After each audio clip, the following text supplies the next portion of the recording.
Mi madre entró en mi baby shower y dijo fríamente: ¿crees que puedes dar a luz antes que tu hermana? Jamás. El único nieto de verdad es el de ella. Entonces levantó el pie en dirección a mi vientre.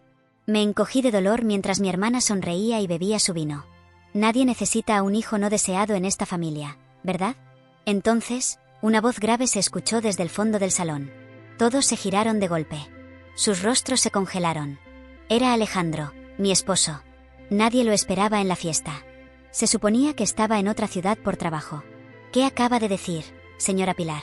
Su voz era firme, como una pared, y sus ojos reflejaban una furia tan profunda que hasta el aire se detuvo. Mi madre intentó recomponerse. Tartamudeó. Solo bromeaba, Alejandro. No seas tan susceptible. Carolina, mi hermana, dejó apresuradamente su copa en la mesa y como si nada hubiera pasado, preguntó por el viaje de Alejandro. Pero él no la escuchaba. Su mirada estaba clavada en mi madre. Los invitados no sabían qué hacer. Nadie se movía. Nadie hablaba. Hasta la música parecía fuera de lugar. Alejandro se acercó, me tomó la mano con delicadeza y me ayudó a ponerme de pie. Nos vamos, Daniela. Esta fiesta se acabó. Vi la confusión en los rostros de mis amigas, quienes habían organizado todo con tanto cariño. Habían decorado el salón en tonos verdes y amarillos, evitando los colores tradicionales porque queríamos mantener en secreto el sexo del bebé. Todo parecía apagado ahora, como si la alegría hubiera sido arrancada de raíz. Ya en el auto, las lágrimas se me escaparon. 7 meses de embarazo, y mi propia madre había intentado hacerme daño. No era la primera vez que me hacían sentir como una carga, como un estorbo. Pero nunca imaginé que llegarían a este punto. ¿Desde cuándo pasa esto?, preguntó Alejandro, sin apartar los ojos del camino. Su tono ya no era de enojo, sino de preocupación genuina. Le conté todo. Desde que tengo memoria, siempre viví a la sombra de Carolina. Nada de lo que hacía parecía importar. Ella era el centro. Ella era la estrella. Recuerdo cuando me gradué con honores. Mis padres llegaron tarde. Se fueron temprano. Ese mismo día Carolina tenía un desfile, y como siempre, todo giró en torno a ella. Cuando conseguí mi primer ascenso en el trabajo, lo celebré con una cena familiar. Pero de mí no se habló. Todo fue sobre su nuevo novio. Siempre encontré excusas. Me decía que era porque Carolina tenía una personalidad más luminosa, más extrovertida, que era normal que atrajera la atención. Pero ahora sabía que eso no justificaba nada. Alejandro apretó el volante cuando le conté lo peor. Que mi madre había pasado semanas presionándome para inducir el parto antes, porque Carolina, embarazada de 5 meses, había dicho que quería que su hijo naciera primero. Los primogénitos siempre son especiales, me había dicho mi madre. No le robes ese momento a tu hermana. Alejandro fue tajante. No volverás a estar cerca de ellas. Ni tú ni nuestro hijo se merecen esto. Quise responder. Decir que eran mi familia. Que había cosas que no podía romper tan fácilmente. Pero el dolor en mi vientre me detuvo. Recordé su pie alzándose hacia mí. Recordé la frialdad en sus palabras. Esa noche, al llegar a casa, el teléfono no dejaba de sonar. Eran mensajes de mi madre intentando minimizar lo ocurrido.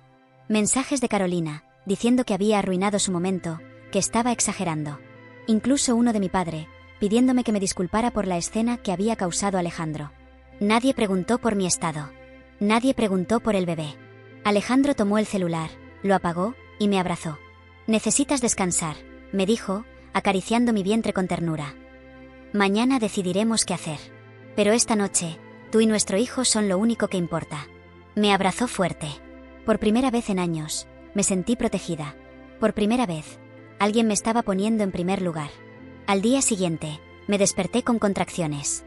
No eran regulares, pero sí dolorosas. Lo suficiente como para asustarme.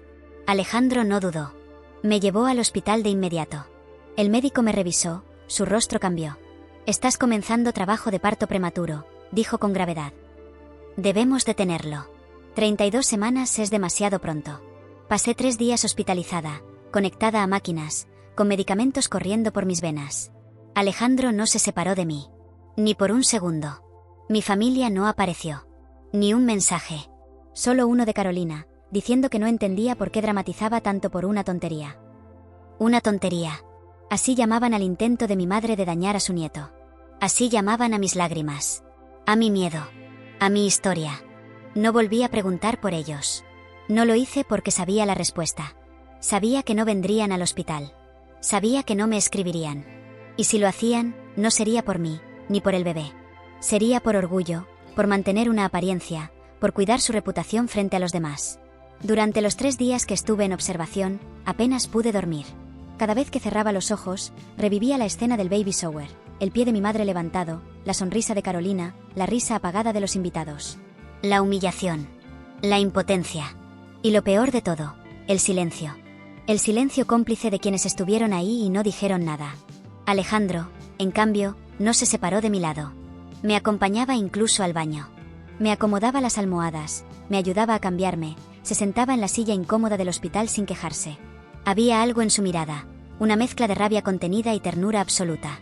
Nunca lo había visto así. Y aunque él no decía mucho, sabía que por dentro estaba librando una batalla. No solo contra ellos, sino también contra mis dudas. Porque yo seguía atrapada. Atrapada entre lo que sabía que debía hacer y lo que no me atrevía a cortar. Eran mis padres. Era mi hermana. ¿Cómo se rompe algo así sin sentir que una parte de ti se muere? La doctora entró en la habitación la mañana del 4.º día. Las contracciones se habían detenido, el riesgo había bajado, pero el daño emocional no. Me miró con seriedad, sin rodeos.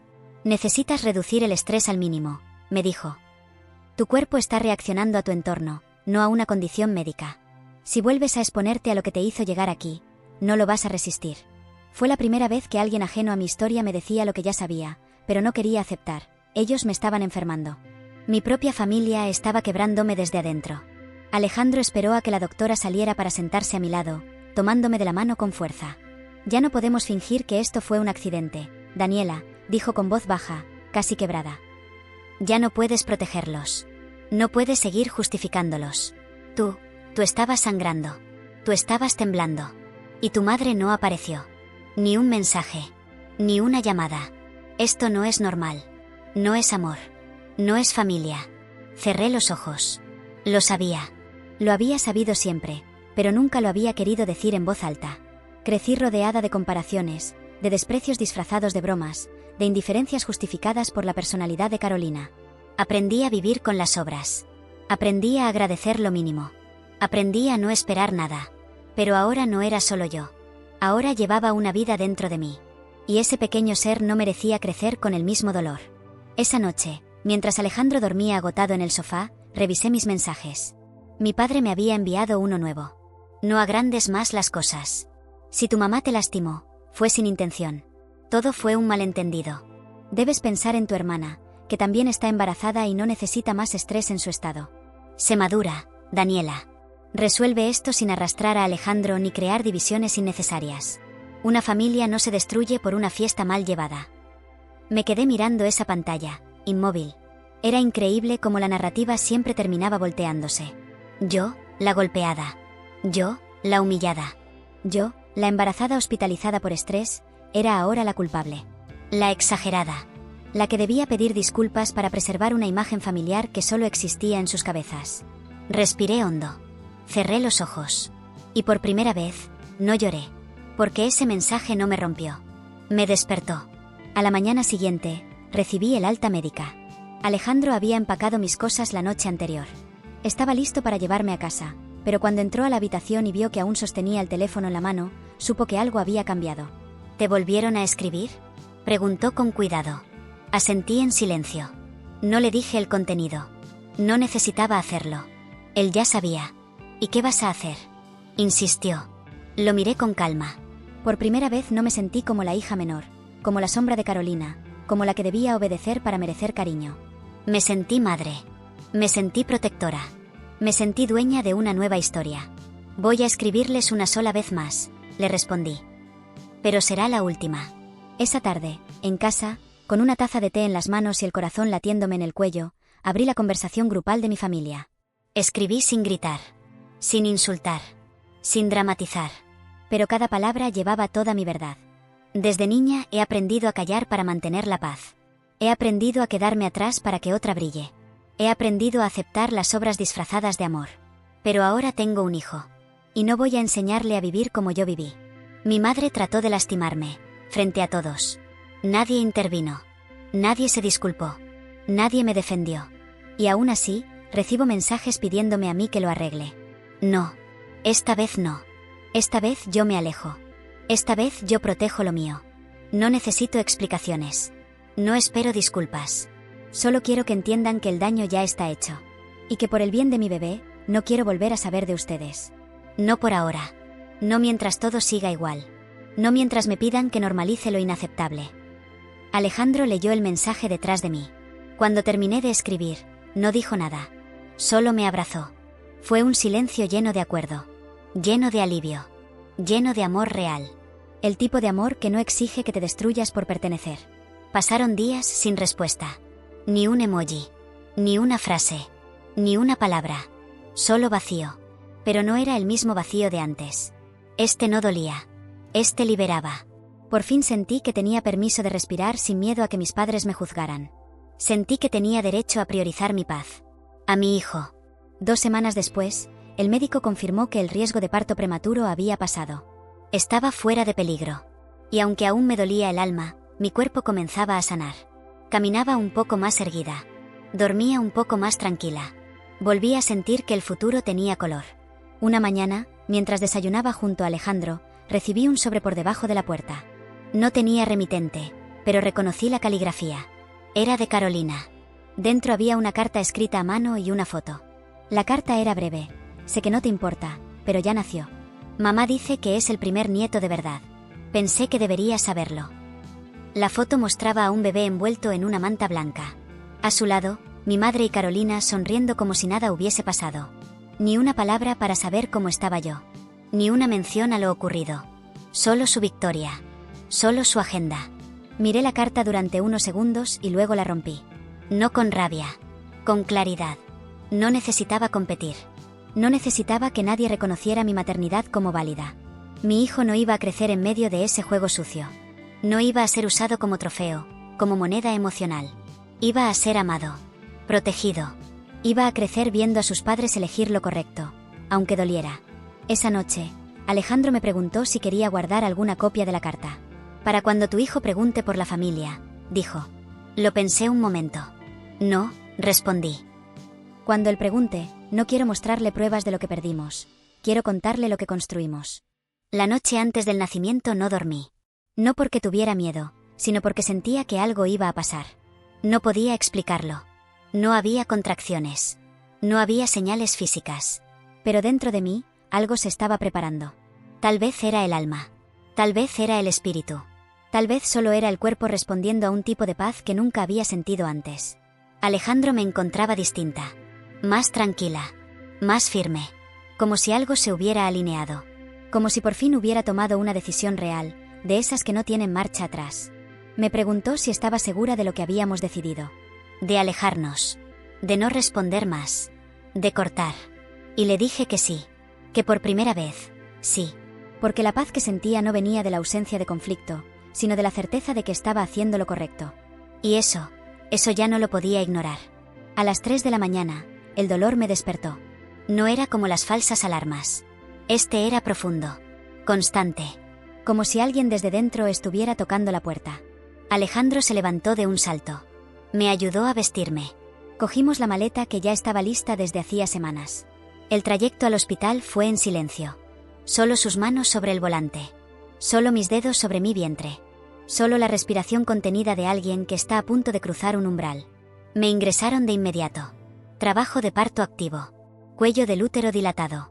Contracciones cada 5 minutos. Ya no había marcha atrás. El bebé venía. Venía sin aviso. Venía sin esperar el perdón de una familia que había elegido no estar. Venía como símbolo de todo lo que había cambiado en mí. Durante las primeras horas, me mantuve fuerte. Controlando el dolor. Focalizando la mente. Pero hubo un momento, uno solo, en el que flaqueé.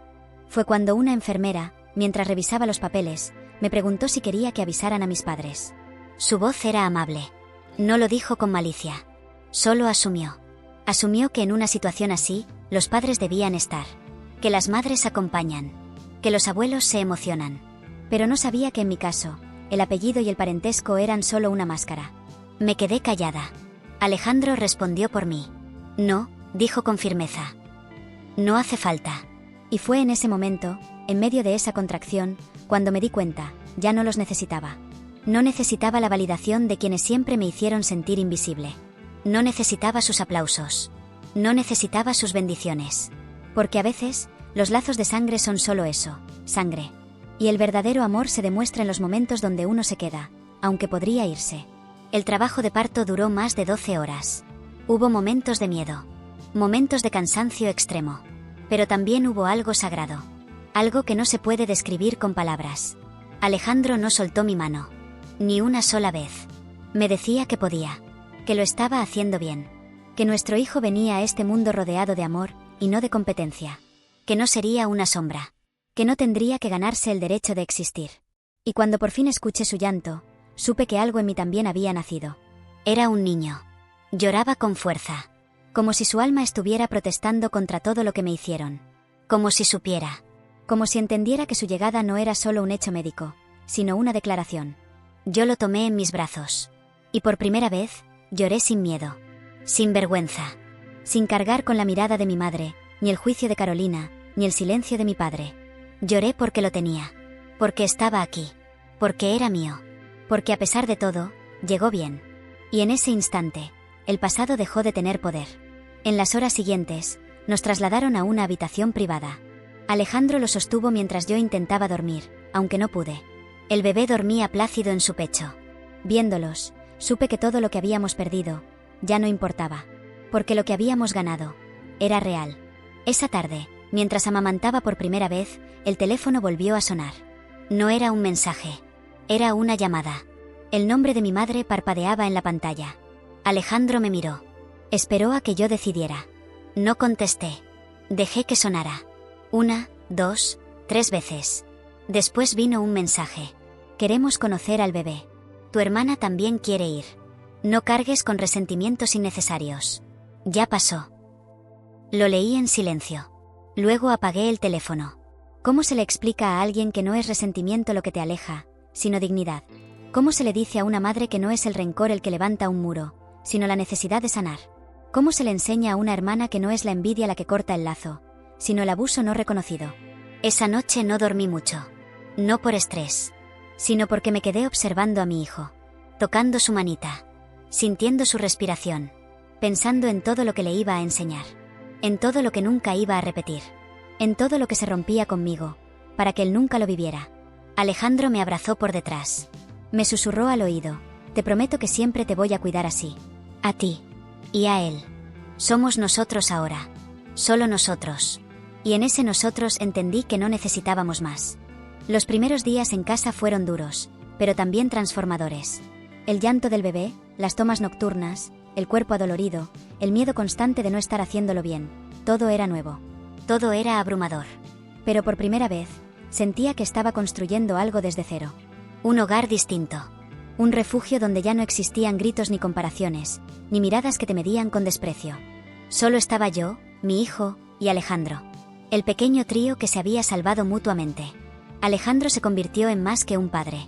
Era quien cambiaba pañales en la madrugada, quien sostenía a nuestro hijo cuando mis fuerzas se agotaban, quien cocinaba mientras yo amamantaba, quien me recordaba, una y otra vez, que no estaba sola. Y yo empezaba a creerle. Empezaba a sentir que era cierto. Que por fin estaba en un lugar donde no tenía que pedir permiso para existir. Pero la paz nunca es gratis. A veces, cuando más segura te sientes, aparecen los fantasmas. Y esta vez no llegaron en sueños, ni en pensamientos. Llegaron en forma de un paquete. Sin remitente. Dejaron el sobre en la puerta una tarde mientras Alejandro había salido por medicinas. Al abrirlo, encontré una pequeña manta tejida a mano. Blanca. Perfecta. Y una carta firmada por mi madre. La leí con el corazón latiéndome en el cuello. Querida Daniela, no soy buena con las palabras, pero quiero que sepas que estoy arrepentida. Lo que ocurrió ese día no fue correcto. Estaba nerviosa. Me dejé llevar. No fue mi intención hacerte daño. Pensé que era una broma. Nunca imaginé que te dolería tanto. Espero que esta manta arrope a tu hijo como yo no supe arroparte a ti. No quiero perderte. No quiero que crezcas lejos. Yo también soy madre, y tú siempre serás mi hija. Terminé de leer y no supe qué sentir. Por un instante, me temblaron las manos. No por tristeza. No por ternura. Por confusión. Porque lo había esperado toda mi vida. Una disculpa. Un reconocimiento. Algo que me dijera que no estaba loca, que todo lo que viví se había pasado. Pero algo no encajaba. Algo dentro de mí no se movió. Porque las palabras llegaron tarde. Porque la manta no borraba la herida.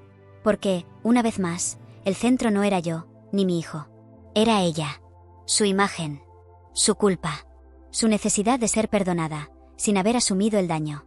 Esperé a que Alejandro regresara. No dije nada. Solo le mostré la carta. Él la leyó en silencio. Luego dejó la hoja sobre la mesa y me miró. ¿Qué sientes?, me preguntó. Nada, le respondí. Y era verdad. Por primera vez, nada. Ni ira. Ni dolor. Ni esperanza.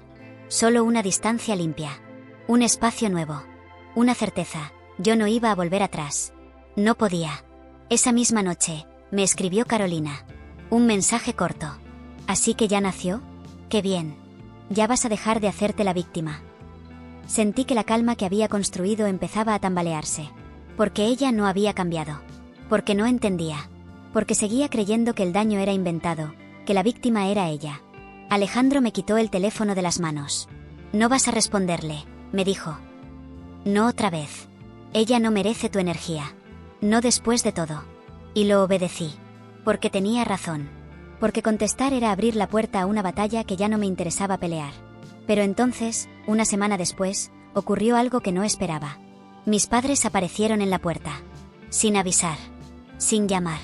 Tocaron con insistencia. Eran las 8 de la noche. Alejandro abrió mientras yo sostenía al bebé en brazos.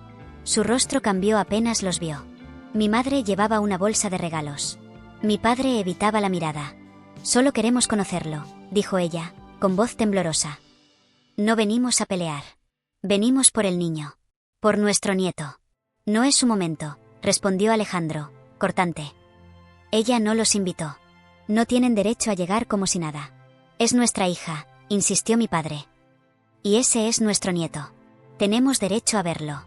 Salí al pasillo. No tenía miedo. No tenía ira. Solo claridad. Sostenía a mi hijo como un escudo, pero también como una bandera.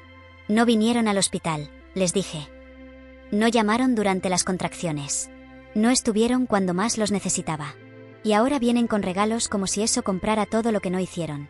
Mi madre intentó acercarse. Yo di un paso atrás. No voy a impedirles conocer a su nieto, continué. Pero eso no será hoy. Y no será así. Porque no voy a permitir que lo traten como me trataron a mí. Ni que lo usen para limpiar su conciencia. Si quieren formar parte de su vida, empiecen por respetar la mía. No hubo gritos. No hubo drama. Solo un silencio pesado. Mi padre bajó la cabeza. Mi madre guardó la bolsa lentamente. ¿Entonces nos vas a alejar?, preguntó. No. Ustedes lo hicieron solos, respondí. Y cerré la puerta. Alejandro me abrazó sin decir palabra. Esa noche, dormí con el alma en paz. Porque entendí que, por fin, había dejado de ser la niña que esperaba amor, para convertirme en la mujer que sabía cómo protegerlo. Los días pasaron. Luego semanas. Después meses. Y como ocurre con toda herida emocional profunda, al principio dolía todos los días. Luego, solo a veces. Y finalmente, un día, me di cuenta de que había pasado una mañana entera sin pensar en ellos. En mi madre. En Carolina. En lo que hicieron. No porque lo hubiera olvidado. No. Esas cosas no se olvidan. Pero había empezado a vivir una vida donde ya no eran protagonistas. Había empezado a llenar mis días con otras cosas. Con los sonidos de mi hijo. Con las pequeñas risas que empezaban a salir de su boca. Con sus manos torpes tocando mi cara. Con los ojos de Alejandro observándonos a ambos como si fuéramos un milagro cotidiano. Y lo éramos. La maternidad no fue fácil. Y no lo fue porque tenía que enfrentarla sin red familiar, sin la ayuda tradicional, sin ese respaldo que tantas otras mujeres tienen cuando paren. Pero al mismo tiempo, fue más auténtica. Porque no debía sonreír por compromiso. No debía permitir que alguien entrara a mi casa con frases hirientes disfrazadas de consejos. No debía fingir que todo estaba bien mientras mi alma temblaba. Tenía derecho a proteger mi espacio. A elegir quién podía entrar.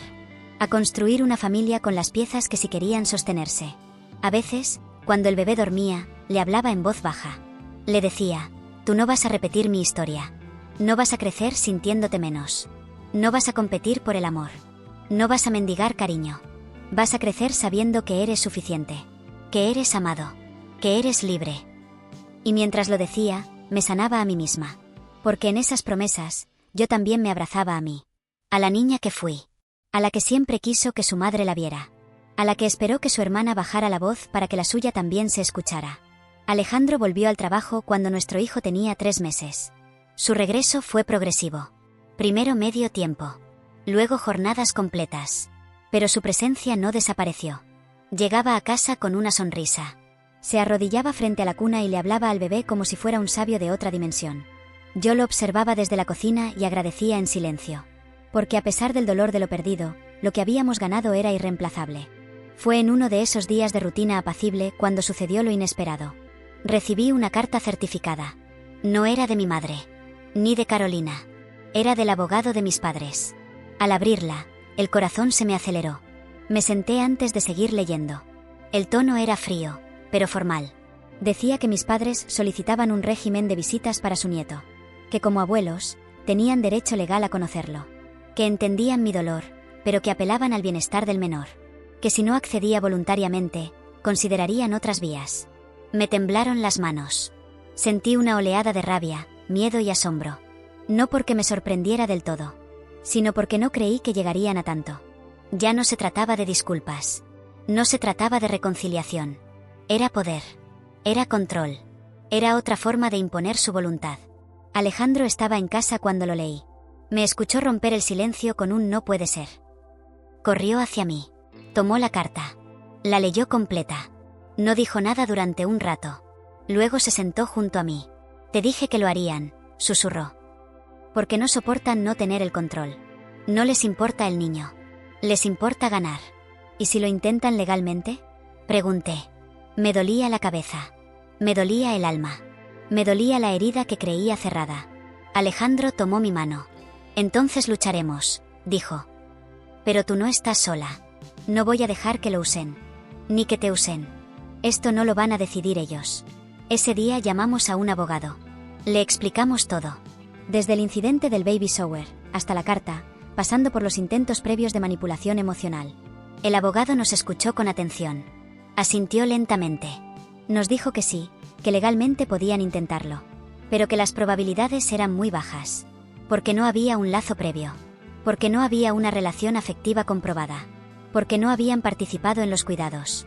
Porque yo tenía pruebas. Muchas. Alejandro me miró. Me tomó del rostro con ambas manos. Vamos a protegerlo, Dani. Pase lo que pase. Decidimos responder con una carta formal, escrita por nuestro abogado. Firme, clara y respetuosa. En ella explicábamos que por motivos de protección emocional y salud mental, habíamos decidido limitar el contacto. Que el entorno hostil y los antecedentes nos llevaban a esa decisión. Y que cualquier intento de forzar un vínculo sin respeto mutuo solo aumentaría la distancia. Fue doloroso, pero necesario. Después de eso, silencio. Otra vez. No hubo más cartas. Ni más intentos. Solo el vacío. Pero esta vez, el vacío era nuestro. Era el que habíamos elegido. Y vivir en ese vacío era mejor que volver a una casa llena de ruido y ausencia. En medio de ese silencio, nuestro hijo crecía. Empezó a balbucear sus primeras sílabas. A gatear torpemente por la sala. A reírse cuando Alejandro le hacía ruidos tontos con la boca. Yo lo grababa todo. No para mostrarlo, sino para recordarme que lo estábamos haciendo bien. Que a pesar del dolor, la vida seguía. Y que este nuevo hogar, aunque pequeño, era sano. Era real. Una noche, mientras lo dormía en brazos, le susurré: te prometo que nunca tendrás que preguntar si eres suficiente. Lo eres. Siempre lo has sido. Y mientras lo decía, una lágrima rodó por mi mejilla. No de tristeza, sino de gratitud. Porque entendí que, a pesar de todo lo que me quitaron, este pequeño ser me había devuelto algo que jamás imaginé recuperar: la dignidad. Han pasado ya varios meses desde todo aquello. Y no hay un final perfecto. No hubo un arrepentimiento público de mi madre. No hubo una transformación milagrosa en mi hermana. No recibí una carta con todas las disculpas que merecía ni un abrazo que borrara el pasado. Pero aprendí algo más importante: la sanación no siempre necesita que el otro pida perdón. A veces, sanar es dejar de esperar. Es mirar hacia adelante sin necesitar que los demás reconozcan el daño que hicieron. Es construir sin rencor, pero con memoria. Y yo decidí hacer justo eso. Mi hijo ya camina. Sus pasos tambaleantes llenan la casa de risas. Dice sus primeras palabras. Señala todo lo que no entiende, como si el mundo fuera un lugar lleno de misterios esperando ser resueltos. Lo observo y me doy cuenta de que él no conoce el dolor que me habita. No conoce mi historia. Para él, todo está limpio. Todo está nuevo. Y yo quiero que siga así el mayor tiempo posible. Con Alejandro hemos hablado de todo. De si algún día debería conocer a sus abuelos. De si algún día ellos cambiarán. De si el vínculo biológico será más fuerte que el silencio. Y la verdad es que no tenemos todas las respuestas. Pero sí tenemos una certeza: mientras esté en nuestras manos, nuestro hijo vivirá rodeado de amor sincero. De respeto. De límites sanos. De voces que construyen, no que destruyen. No vamos a repetir la historia. No vamos a permitir que lo usen como trofeo, como puente, como objeto para reparar vínculos que nunca fueron verdaderos. Si algún día él pregunta por ellos, le contaremos la verdad. Sin odio. Sin veneno. Pero con claridad. Porque él merece saber. Porque yo no voy a mentirle como me mintieron a mí. Porque el silencio, a veces, también es una forma de violencia. Un día, mientras jugábamos en el parque, una mujer se me acercó. Me observó con detenimiento y luego dijo: «Tú eres Daniela, ¿verdad? Yo trabajé con tu madre hace años». Me tensé. Asentí con una sonrisa incómoda. Ella bajó la voz. «No sé lo que pasó. Solo sé que tú siempre fuiste la más callada, pero también la más fuerte. Tu madre solía hablar mucho de Carolina, pero cuando mencionaba a ti, era distinto. Como si le costara reconocerte. Me alegra verte bien». No supe qué responder. Solo agradecí. Y me fui. Pero esa noche, entendí algo. No era mi culpa. Nunca lo fue. No fui yo quien se escondía. No fui yo quien no era suficiente. Eran sus ojos los que no sabían ver. Su corazón el que no sabía abrazar. Su voz la que no sabía llamar por mi nombre. Y eso no me define más. Me liberé. No con gritos. No con venganza. Me liberé con amor. Con paciencia. Con decisiones firmes. Con un hijo en los brazos. Con una pareja que me eligió cada día. Con una vida que ya no necesita permiso para brillar. Hoy, mientras escribo esto, él duerme a mi lado. Su respiración es tranquila. Su pecho sube y baja como una promesa. Y yo estoy en paz. Por fin. No por lo que conseguí, sino por lo que solté. Solté la necesidad de ser aceptada. Solté el deseo de que me eligieran. Solté el peso de cargar con una familia que nunca me sostuvo. Y en ese espacio vacío, nació otra cosa. Una familia nueva. Un amor verdadero. Una historia distinta. Si estás viendo este vídeo y has sentido algo similar. Si alguna vez te hicieron sentir como la segunda opción. Si tu familia te hirió en lugar de protegerte. Si tus lágrimas fueron ridiculizadas. Si tu valor fue medido por comparación. Quiero que sepas algo: no estás sola. Y no estás roto. Estás despertando. Estás volviendo a ti. Y eso también es una forma de nacer. Déjame en los comentarios si esta historia te habló al corazón. Si viviste algo parecido. Si hoy estás eligiendo tu paz por encima de tu lealtad al dolor. Porque tu voz merece ser escuchada. Y a veces, lo único que necesitamos para sanar es saber que no somos los únicos. Gracias por llegar hasta aquí. Gracias por escucharme. Gracias por dejar que mi historia también te acompañe un rato. Y recuerda, no todas las familias te paren, algunas te nacen después. Quédate con esas.